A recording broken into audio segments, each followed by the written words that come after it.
ಆತ್ಮೀಯ H16 news ಅರ್ಥಾತ್ ಹೇ ಸೀತಾರಾಮಗೆ ಸ್ವಾಗತ. ನಾನು ನಿಮ್ಮವ MI ಅಥವಾ ಮಲ್ಲಪ್ಪ ಜೋತಾವಾರ್. ಆದ್ಮೇಲೆ ಈಗ ತಾವು ದಿನ ಸುದ್ದಿಗಳನ್ನ ಅದರ ಜೊತೆಗೆ ವಿಶೇಷತೆಗಳನ್ನ ನೋಡ್ತಾ ಹೋಗಿ ವಿಶೇಷ ಈ ಮೊದಲನೇ ಸುದ್ದಿಯನ್ನು ನೋಡಿ.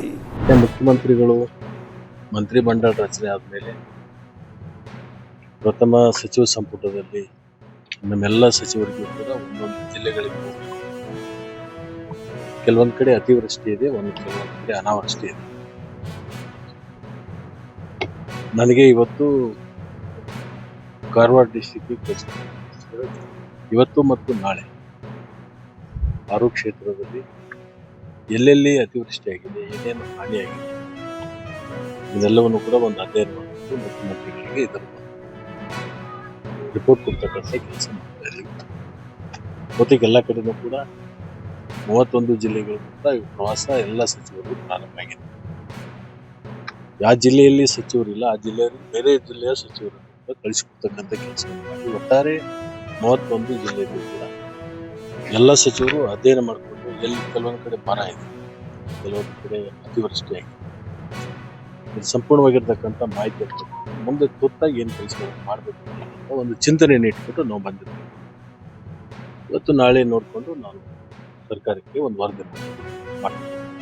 ಈಗಾಗಲೇ ನಮ್ಮ ಜಿಲ್ಲಾಧಿಕಾರಿಗಳು, ಜಿಲ್ಲಾ ಪಂಚಾಯತಿ CO ಇರ್ಬೋದು, ಸರ್ಕಿಟ್ ಹೌಸ್ ಇರ್ಬೋದು, ಅವ್ರ ಕಡೆಯಿಂದೆಲ್ಲ ಕರಿತೀನಿ ಮಾಹಿತಿ ಅಂತ ವೀಕ್ಷಣೆ ಪ್ರಾರಂಭ ಮಾಡ್ತೀವಿ. ನೋಡಿ, ಯಾರೇ ವಲಸಿಗರಿರ್ಬೋದು, ಬಾಂಗ್ಲಾದೇಶ ಇರ್ಬೋದು, ಇನ್ನಿತರ ದೇಶದಿರೋ ಆಫ್ರಿಕಾ ಕಂಟ್ರೀಸ್ ಇರ್ಬೋದು, ನಾವು ಭಾಳ ಕಟ್ಟುನಿಟ್ಟುವಾಗಿ ಗಂಭೀರವಾಗಿ ಇದನ್ನು ನಾವು ಶೋಧನೆ ನಡೆಸ್ತಾ ಇದ್ದೀವಿ. ನೀವು ಕಳೆದ 3 ತಿಂಗಳಲ್ಲಿ ನೀವು ಸ್ಟ್ಯಾಟಿಸ್ಟಿಕ್ಸ್ ಮಾಡಿ ಆಲ್ಮೋಸ್ಟ್ ಸುಮಾರು 1,000 ಜನ ವಲಸಿಗರು ಸಿಕ್ಕಿದ್ದಾರೆ.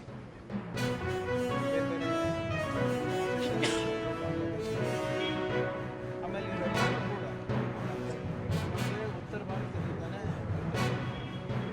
ಇದರಲ್ಲಿ ಯಾವುದೇ ಕಾಂಪ್ರಮೈಸ್ ಇಲ್ಲ. ಈಗಾಗಲೇ ನಾವು BSF ಅವ್ರ ಜೊತೆ ಟಚ್ನಲ್ಲಿದ್ದೀವಿ, FRO ಅಧಿಕಾರಿಗಳ ಜೊತೆ ಟಚ್ನಲ್ಲಿದ್ದೀವಿ. We will 100% take care this issue. ಇದು ಕಾನ್ಸ್ಟೆಂಟಾಗಿ ವಿಜಿಲೆಂಟ್ ಇರಬೇಕಾಗ್ತದೆ. ಬರೀ ನಾವು 1 ವಾರ ಮಾಡೋದು, ಇನ್ನೊಂದು 2 ವಾರ ಬಿಡೋದು ಅಂತ ಇಲ್ಲ, ನಿರಂತರವಾಗಿ ಮಾಡಬೇಕಾಗ್ತದೆ. ಇದಕ್ಕೆ ಅವಶ್ಯಕತೆ ಬಿದ್ದರೆ ಒಂದು ಸ್ಪೆಷಲ್ ತಂಡನೇ ಕೂಡ ನಾವು ಮಾಡ್ತಾ ಇದ್ದೀವಿ. ಮತ್ತು ಭಾಳ ಪ್ರಮುಖವಾದಂಥ ಈ ವಿಚಾರದಲ್ಲಿ ಕೇಂದ್ರ ಸರ್ಕಾರ ಸ್ವಲ್ಪ ನೆರವು. ಯಾಕಂದರೆ ನಮ್ಮ ರಾಜ್ಯ ಯಾವುದೇ ಅಂತಾರಾಷ್ಟ್ರೀಯ ಗಡಿಯನ್ನು ನಾವು ಹೊಂದಿಲ್ಲ, ಸಂಪರ್ಕನೂ ಇಲ್ಲ. ಬಾಂಗ್ಲಾದೇಶ ಗಡಿನೂ ನಮ್ಮ ಸಂಪರ್ಕ ಇಲ್ಲ, ನೇಪಾಳ ಸಂಪರ್ಕ ಇಲ್ಲ, ಬೇರೆ ಯಾವ ರಾಷ್ಟ್ರದ್ದು ಬಾರ್ಡರ್. ಆದರೆ ಇವತ್ತು ಅವರು ನುಗ್ತಾ ಇದ್ದಾರೆ. ಎಲ್ಲಿಂದ ಬರ್ತಾರೆ? ತ್ರಿಪುರೆಯಿಂದ ಬರ್ತಾ ಇದ್ದಾರೆ, ಅಸ್ಸಾಮಿಂದ ಬರ್ತಾ ಇದ್ದಾರೆ, ಬೇರೆ ನಾರ್ತ್ ಈಸ್ಟ್ ಬರ್ತಾ ಇದ್ದಾರೆ, ಪಶ್ಚಿಮ ಬಂಗಾಳಿಂದ ಬರ್ತಾ ಇದ್ದಾರೆ. ಗಡಿ ಕಾಯೋ ಜವಾಬ್ದಾರಿ ಕೇಂದ್ರ ಸರ್ಕಾರ. ಅದೇ ವಿಚಾರದಲ್ಲೇ ಇವರು 2-3 ಎಲೆಕ್ಷನ್ನು ನಾರ್ತ್ ಈಸ್ಟಲ್ಲೂ ಮಾಡಬೇಕು ಮತ್ತು ವೆಸ್ಟ್ ಬೆಂಗಾಲಲ್ಲೂ ಮಾಡಬೇಕು. ಆದರೆ ಅವರು ಅವ್ರ ಜವಾಬ್ದಾರಿ ಸರಿಯಾಗಿ ನಿರ್ವಹಿಸ್ತಾ ಇಲ್ಲ ಅಂತ ನಮ್ಮ ವೈಯಕ್ತಿಕ ಅಭಿಪ್ರಾಯ. ಇಷ್ಟು ದೂರ ಬರ್ತಾ ಇದ್ದಾರೆ. Not only our international borders are become porous, but also other state borders also are becoming porous. ಮತ್ತು ಇತ್ತೀಚೆಗೆ ಒಂದು ಹೊಸ ಟ್ರೆಂಡ್ ಪ್ರಾರಂಭ ಆಗಿದೆ ಸೋಷಿಯಲ್ ಮೀಡಿಯಾದಲ್ಲಿ. ಸುಮ್ಮನೆ ಹೋಗೋದು, ಸ್ಲಮ್ಗಳಲ್ಲಿ ಒಂದು ವಿಡಿಯೋ ಮಾಡೋದು, ನಿಮ್ದು ಯಾವ ಊರು, ನಿಮ್ದು ಯಾವ ರಾಷ್ಟ್ರ, ಹಿಂದಿನಲ್ಲಿ ಕೇಳ್ಬಿಡೋದು, ಮತ್ತು ಏನು ಸರ್ಕಾರ ಏನು ಮಾಡ್ತಾ ಇಲ್ಲ ಅಂತ ಬಾಯಿಗೆ ಬಂದಂಗೆ ಮಾತಾಡೋದು. ಅಂಥ ವಿಜಿಲ್ಯಾಂಟಿಸಮಿಗೆ ನಾವು ಒಪ್ಪಕ್ಕಾಗಲ್ಲ. ನಿಮ್ಮ ಹತ್ರ ಮಾಹಿತಿ ಇದ್ದರೆ ಬಂದು ಸ್ಟೇಷನ್ನಲ್ಲಿ ನಮ್ಮ ಸಿಬ್ಬಂದಿಗಳಿಗೆ ಕೊಡಿ. ನೀವು ಸೋಷಿಯಲ್ ಮೀಡಿಯಾ ಹೀರೋ ಆಗಕ್ಕೆ ಹೋಗಿ ನೀವು ಅಂತಾರಾಷ್ಟ್ರೀಯ ಈ ಜಾಳ ಏನಿದೆ ಅದನ್ನು ಬಲಪಡಿಸ್ತಾ ಇದ್ದೀವಿ. ಮಾರಲ್ ಪೊಲೀಸಿಂಗ್ ಮಾಡಬಾರ್ದು. No moral policing, no vigilantism will be tolerated. ಯಾಕಂದರೆ ಇವ್ರು ಹೋಗಿ ಸೋಷಿಯಲ್ ಮೀಡಿಯಾದಲ್ಲಿ ಹಾಕ್ತಾರೆ, ಅವ್ರು ಎಚ್ಚೆತ್ಕೊಳ್ತಾರೆ. ಈಗ ಅವ್ನು ಯಾರು ಸಿಗ್ಬಿರ್ತಾನೆ ಅವನು ನಮ್ಗೆ ಇಂಪಾರ್ಟೆಂಟ್ ಅಲ್ಲ. ಅವ್ರ ಮೂಲ ಯಾವುದು, ಅವ್ರ ಏನು ಠೇಕೆದಾರ ಅಂತ ಹೇಳ್ತಾರೆ ಇವ್ರಿಗೆ. ಅವ್ರ ಕಾಂಟ್ರಾಕ್ಟರ್ ಯಾರು, ಅವನಿಗೆ ಆಧಾರ್ ಕಾರ್ಡ್ ಕೊಡಿಸಿದ್ದು ಯಾರು, ಅವನಿಗೆ ಇಲ್ಲಿ ಉದ್ಯೋಗ ಕೊಡಿಸ್ತಾ ಇರೋದು ಯಾರು, ಇಲ್ಲಿ ಹೋಗಿ ಖಾಸಗಿ ಕಂಪನಿಗಳಲ್ಲಿ ಬೇರೆ ಬೇರೆ ಸಣ್ಣ ಪುಟ್ಟ ನೌಕರಿಗಳನ್ನು ಇಸ್ಕೊಡ್ತಾ ಇರೋದು ಯಾರು, ಅದು ನಮ್ಗೆ ಸಿಗ್ಬೇಕಲ್ಲ. ನೀವೇನೋ ನಿಮಗೆ ಲೈಕ್ಗಳಿಗೆ ಶೇರ್ಗಳಿಗೆ ನೀವು ಮಾಡಿಬಿಡ್ತೀರ, ಆದರೆ ಇದ್ರ ಮೇಲೆ ಸೆಕ್ಯೂರಿಟಿ ಮೇಲೆ ಎಷ್ಟು ದೊಡ್ಡ ಪರಿಣಾಮ ಬೀಳ್ತಾರೆ ಅಂತ ಸ್ವಲ್ಪ ಜವಾಬ್ದಾರಿಯಿಂದ ಮಾಡಬೇಕು. ಸೊ ಈ ಮೇಲಿಂದ ಸೋಷಿಯಲ್ ಮೀಡಿಯಾ ಈ ಆ್ಯಕ್ಟಿವಿಸಮ್ ಏನಿದೆ ಅದು ನಿಲ್ಲಬೇಕಾಗ್ತದೆ. ನಿಮ್ಮ ಹತ್ರ ಮಾಹಿತಿ ಇದ್ದರೆ ತಂದ್ಕೊಡಿ ಪೊಲೀಸರಿಗೆ. ನೀವು ಪೊಲೀಸರು ಸರಿಯಾಗಿ ಮಾಡ್ತಾ ಇಲ್ಲ ಅಂದರೆ ಗೊತ್ತಿಲ್ಲ, ನಾವು ಮಾಡ್ತಾ ಇದ್ದೀವಿ, ಅದಕ್ಕಿಂತ ಜಾಸ್ತಿ ನಾವು ಹಿಡಿತಾ ಇದ್ದೀವಿ. ಅನ್ಫಾರ್ಚುನೇಟ್ಲಿ ನಮ್ಮದು ಪ್ರಚಾರ ಆಗ್ತಾ ಇಲ್ಲ. ಆಮೇಲೆ ನಾವು ಸೋಷಿಯಲ್ ಮೀಡಿಯಾನಲ್ಲಿ ಹಾಕೋಕ್ಕಾಗಲ್ಲ, ಇವೆಲ್ಲ ಹಾಕೋಕ್ಕಾಗ್ತದೆ. ನಾವು ಏನು ರಹಸ್ಯವಾಗಿ ಕಾರ್ಯಾಚರಣೆ ಮಾಡ್ತಾ ಇದ್ದೀವಿ, ಯಾರು ರಹಸ್ಯ ಕಾರ್ಯಾಚರಣೆ ಅಧಿಕಾರಿಗಳು ಯಾರು, ಅದೆಲ್ಲ ಹೇಳೋಕ್ಕಾಗ್ತದೆ. ನಾವು ಹೋಗ್ತಿದ್ರೆ ಮೇಂಟೈನ್ ಮಾಡಬೇಕಾಗ್ತದೆ ನಾವು. ಆದರೆ ಇದೆಲ್ಲ ಏನು ನಡೀತಾ ಇದೆ, ನಾಟ್ ಬಿ ಟಾಲರೇಟೆಡ್. ನಿಮ್ಮ ಹತ್ರ ನೀವು ನಿಜವಾಗ್ಲೂ ಒಳ್ಳೆ ಪ್ರಜೆ ಇದ್ದರೆ, ನಿಜವಾಗ್ಲೂ ರಾಜ್ಯದ ಹಿತಾಸಕ್ತಿ ಬಯಸ್ತಾ ಇದ್ದರೆ, ಇನ್ಫಾರ್ಮೇಷನ್ ವಿ ವಿಲ್ ಆ್ಯಕ್ಟ್, ನಮ್ಮ ಜೊತೆ ಕೈ ಜೋಡಿಸಿ ಪ್ರಾಪರ್ ವೇಯಿಂದ ಮಾಡಿ. ಒಬ್ಬರಲ್ಲ ನಮ್ಗೆ ಬೇಕಾಗಿರೋದು, ನಮಗೆ ಅವ್ರ ಮೂಲ ಮಟ್ಟ ಏನಿದೆ, ಇವ್ರು ಯಾರು ಎಲ್ಲಿ ಬೆಂಗಾಲಿಂದ ಕರ್ಕೊಂಡು ಬರ್ತಾರೋ, ಡೈರೆಕ್ಟ್ ಬಾಂಗ್ಲಾದೇಶಿಂದ ಕರ್ಕೊಂಡು ಬರ್ತಾರೋ, ಅಸ್ಸಾಮಿಂದ ಕರ್ಕೊಂಡು ಬರ್ತಾರೋ, ಇಲ್ಲಿ ಬಂದು ಎಲ್ಲಿರ್ತಾರೆ, ಯಾರವ್ರಿಗೆ ಆಧಾರ್ ಕಾರ್ಡ್ಗಳು ಕೊಡೋದು, ಆ ಆಧಾರ್ ಕಾರ್ಡ್ ಮೇಲೆ ಯಾರವ್ರಿಗೆ ಉದ್ಯೋಗ ಕೊಡೋದು, ಯಾವ ಆಧಾರದ ಮೇಲೆ ಇವರು ವೆರಿಫಿಕೇಷನ್ ಮಾಡ್ತಾರೆ, ಅವೆಲ್ಲ ಗೊತ್ತಾಗಬೇಕಲ್ಲ. So we are very particular about this and we are extremely serious about this.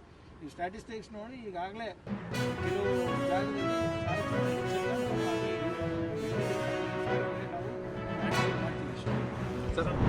ಯಾವ್ಯಾರು ನೀವು BJP ಅವರಿಗೆ ಪ್ರಶ್ನೆ ಕೇಳಿದ್ದೀರಾ ಅಂತ ಇನ್ನ ಕಾಯ್ತಾನೆ ಇದೀನಿ, ಲಿಂಕೇ ಬಂದಿಲ್ಲ ನಮ್ಗೆ.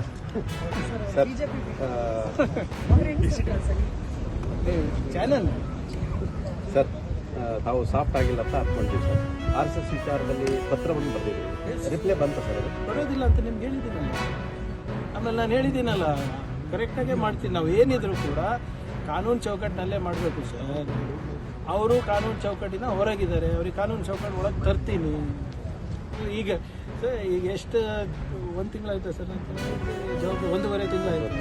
1.5 ತಿಂಗಳಲ್ಲಿ ಪಾಪ 100 ವರ್ಷದ ಅವ್ರ ಇತಿಹಾಸ ನಾವು ಅಧ್ಯಯನ ಮಾಡಿ ತಿಳ್ಕೊಬೇಕಲ್ಲ. ಅವರಿಗೆ ಅವ್ರ ಇತಿಹಾಸ ಗೊತ್ತಿಲ್ಲ. ಅವ್ರಿಗೇನೋ ಪಾಪ ನಿನ್ನೆ ಮೊನ್ನೆ ಎಲ್ಲ ಜೆನ್ಸಿಗೇನೋ ಭೇಟಿಯಾಗಿ ಸಪೋರ್ಟ್ ಹೊಡೆದ್ಬಿಟ್ಟು ಸಪೋರ್ಟ್ ಮಾಡಿದ್ರು. ಆಮೇಲೆ ಇವ್ರು ಯಾರು ದೇಶದ್ರೋಹಿ ಸರ್ಟಿಫಿಕೇಟ್ ಕೊಡೋಕ್ಕೆ, ದೇಶಭಕ್ತಿ ಸರ್ಟಿಫಿಕೇಟ್ ಕೊಡೋಕ್ಕೆ ಇವ್ರು ಯಾರು?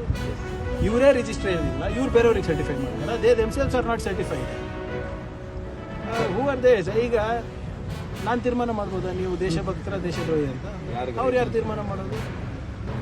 ಅವ್ರೇನು ಸರ್ಟಿಫಿಕೇಟ್ ಕೊಂಡು ಓಡಾಡ್ತಾ ಇದ್ದಾರೆ ಸರ್? ಈಗ ಪತ್ರಕ್ಕೆ ರಿಪ್ಲೈ ಬರಲಿಲ್ಲ ಅಂತ ಮುಂದೆ ಇದೆ ಸರ್, ನೀವು ವೆಯ್ಟ್ ಮಾಡಿದೆ 2 ತಿಂಗಳೇ ಸರ್ಕಾರ ಬಂದು. ಎಸ್ ಅದೇ ಸರ್, ನಾನು ಹೇಳಿದ್ನಲ್ಲ, ನಾನು ಕೊಟ್ಟಾದ್ಮೇಲೆ ಮಾತಾಡಬೇಕು.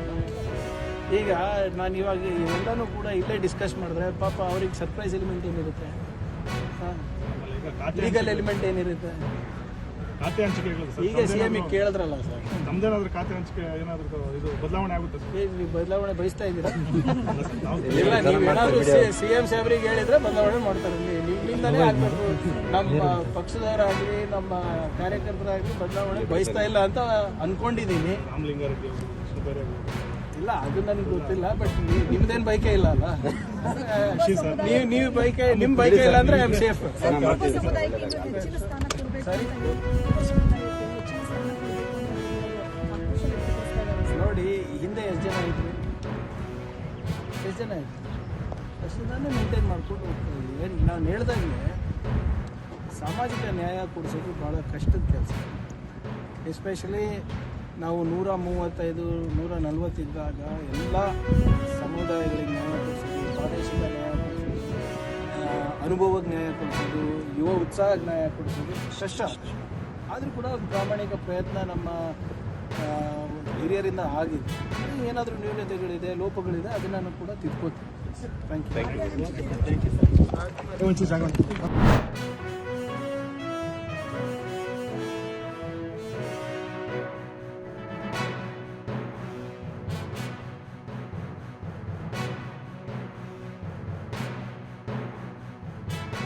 ತಾವೆಲ್ಲ ಇಲ್ಲಿವರೆಗೆ ಸುದ್ದಿಗಳನ್ನು ನೋಡಿದಿರಿ, ಜೊತೆಗೆ ವಿಶೇಷ ಘಟನೆಗಳನ್ನು ಸಹ ನೋಡಿದಿರಿ.